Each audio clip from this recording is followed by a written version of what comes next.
This is the episode where Candace stopped being funny and started falling apart. They called her the annoying one. But what if that was never true? What if her breakdown started in episode 3 and no one noticed? This is the dark truth behind Candace's mindset. Once you see it, you can't unsee it. A joke that isn't funny anymore. The Phineas and Ferb formula is deceptively simple. Outrageous inventions, a pet platypus living a double life, and a sister who just wants someone, anyone, to believe her. In episode 1, that setup is played mostly for laughs. But in episode 3, something shifts. The stakes rise, and Candace, she begins to unravel. This time, it's not a roller coaster in the backyard, or a life-sized beach. It's a full-blown cow stampede. Yes, actual cows, racing through the streets of Danville. They crash through downtown, mooing past terrified pedestrians, leaving chaos in their wake. And right in the middle of it all is Candace, watching. Frantic, desperate to do the one thing she's been trying to do since the beginning, get someone to see it. She calls her mom. Of course she does. What else can she do? But instead of panic or concern, her mom responds with that familiar cocktail of disinterest and casual dismissal.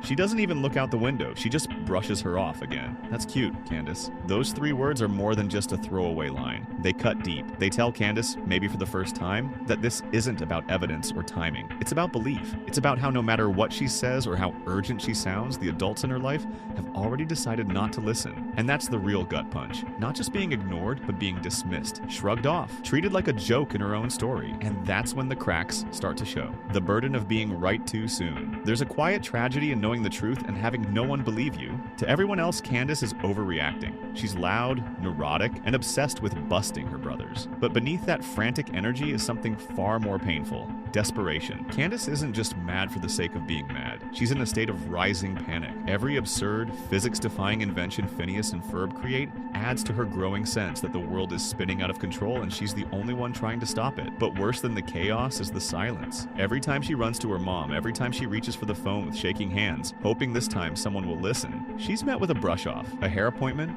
a dial tone, a door closed in her face. The emotional cost is real. She's not just trying to bust her brothers. She's trying to validate her own perception of reality. The more spectacular their creations become, the more unstable her emotional footing gets. And by the time Phineas and Ferb create an entire S-winter, a hybrid of summer and winter complete with snow ramps and kites, the breaking point is inevitable. She isn't merely irritated, she's unraveling. Practically frothing at the mouth, Candace charges through crowds, pushes past people, screams into phones, and fights to be heard in a world that stopped taking her seriously. This isn't sibling rivalry anymore, it's the quiet horror of being gaslit by the universe. A sinking realization. I'm the only one who sees what's happening, and no one cares. And that's not funny. That's not a punchline. That's a girl standing alone in a snow-covered backyard, watching her voice disappear into the wind. Candace versus reality. One of the darkest elements of Candace's mindset is how close she drifts to detachment from reality. When logic fails her, when evidence disappears, when authority refuses to listen, what is she supposed to believe? She sees a herd of cows stampede through a shopping mall. She watches her brothers ride horses through the city. She sees snow, actual snow, blanket her backyard in the middle of July. She sees it all and then it's gone. The moment her mother arrives, everything vanishes without a trace. No hoof prints, no melting snow, no proof, just Candace, breathless and frantic, trying to explain the unexplainable, and that's when the real damage begins. It's almost a form of gaslighting, unintentional but relentless. Her reality keeps collapsing under her feet, not because she's wrong, but because the world refuses to acknowledge that she's right. Her perception is accurate, her reactions are justified, but the adults around her never validate them. And when no one believes your reality long enough, you start to question it yourself. Candace doesn't say it out loud, but her actions speak volumes. She becomes more manic, more obsessive. Her pursuit of truth turns into a full-blown fixation. Each new invention her brother builds becomes another opportunity, not to bust them, but to reclaim her own sanity, to prove she's not crazy. But the more she tries, the more the world pushes back with silence, smiles, and dismissals. She's not just trying to be heard, she's trying to hold on to what's real. And slowly, painfully, she's losing. A girl interrupted. Midway through the episode, something shifts, and it's not just the setting from city streets to snow-covered backyards. It's Candace. Her breakdown doesn't come from Phineas and Ferb's inventions spiraling out of control. It comes from her spiraling out of control. The inventions are just the backdrop. The real meltdown is internal. She's not just chasing her mom anymore, she's chasing Jeremy. She's chasing cows stampeding through town. She's chasing snowflakes in July. She's chasing anything that might give her a foothold in reality. But mostly she's chasing peace, and she never finds it. At one point, exhausted and overwhelmed, she says it outright, My brothers are just driving me crazy. It sounds simple, but it's loaded. Because for Candace, this isn't fun anymore. This isn't about tattling or teasing. This is someone at the edge. This is what psychological exhaustion looks like in cartoon form. Her brothers defy the laws of physics and common sense every single day. They turn science fiction into backyard projects. And yet somehow she's the one who's treated like she's irrational, like she's unstable. That's not just unfair, it's gaslighting on a massive scale. She starts to question her own sanity, her worth, her grip on what's real. And what happens then? She doubles down. She stops chasing justice and starts chasing proof. Not for her mom, not for the world, for herself. Because if she's wrong, if she's really just imagining all this, then who is she? That moment is the seed, the beginning of a long, slow descent into obsession, the beginning of isolation. Candace is surrounded by people but completely alone. Her mother dismisses her. Her best friend Stacy is too caught up in her own world to truly listen. Even Jeremy, the one person she's always trying to impress, drifts away, inviting the effortlessly cool Dee Dee to ski with him while Candace stumbles behind. No one is cruel. No one is trying to hurt her. But that's what makes it worse. She's not being ignored out of malice. She's being overlooked because no one thinks she matters. And that kind of invisibility breaks a person. At every turn, Candace is reminded that no one sees what she sees. No one believes what she knows is real. So she does what anyone might do in her shoes. She doubles down. She yells louder, runs faster, tries harder, but every scream echoes back at her unanswered. And eventually the effort turns inward. She stops exploding and starts imploding. Then in the final scene, the emotional dam finally cracks. Her mother arrives home, all smiles, blissfully unaware of the emotional battlefield Candace has just crawled through. She offers a casual, almost thoughtless kindness. Candace, are you okay, sweetie? Candace doesn't cry.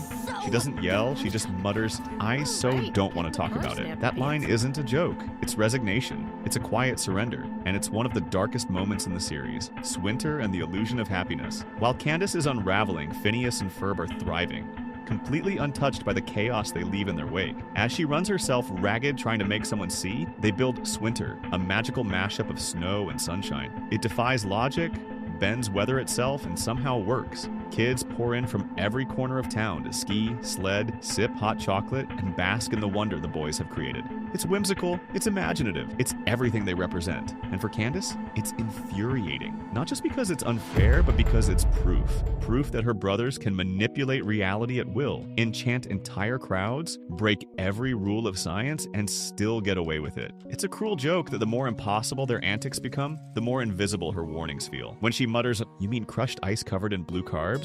Lame. It sounds like sarcasm, a throwaway jab, but beneath the eye roll is something raw, envy. That single line is a defense mechanism, because if she can't share in their joy, she has to tear it down to survive. She's emotionally locked out of the world her brothers keep creating, not just from the fun, but from the recognition. Phineas and Ferb aren't just having fun, they're being seen, celebrated, surrounded, while Candace is left chasing shadows, ignored by her parents, brushed off by her friends, and passed over by her crush. Everyone shows up for them. No one shows up for her. When Jeremy doesn't choose her. Jeremy is Candace's anchor. He's the one person who sees her as more than the weird sister. But in this episode, even that connection falters. He invites her to ski. She says no out of fear, and instead of waiting, Jeremy heads off with Dee Dee, a Swedish exchange student who is cool, confident, and effortlessly graceful. Candace's jealousy explodes, not because she's possessive, but because she knows this is one more thing slipping through her fingers. She stumbles after them, not to bust anyone, but to reclaim control. It's not about the ski slope. It's about not being replaced, not being forgotten, and not being the only one standing still while the world moves on. Candace's win. That isn't a win. In one of the final scenes of the episode, Candace stumbles into a moment of glory. Her chaotic, terrified tumble down the Swinter slope accidentally transforms into an incredible bobsled run. The crowd erupts in cheers.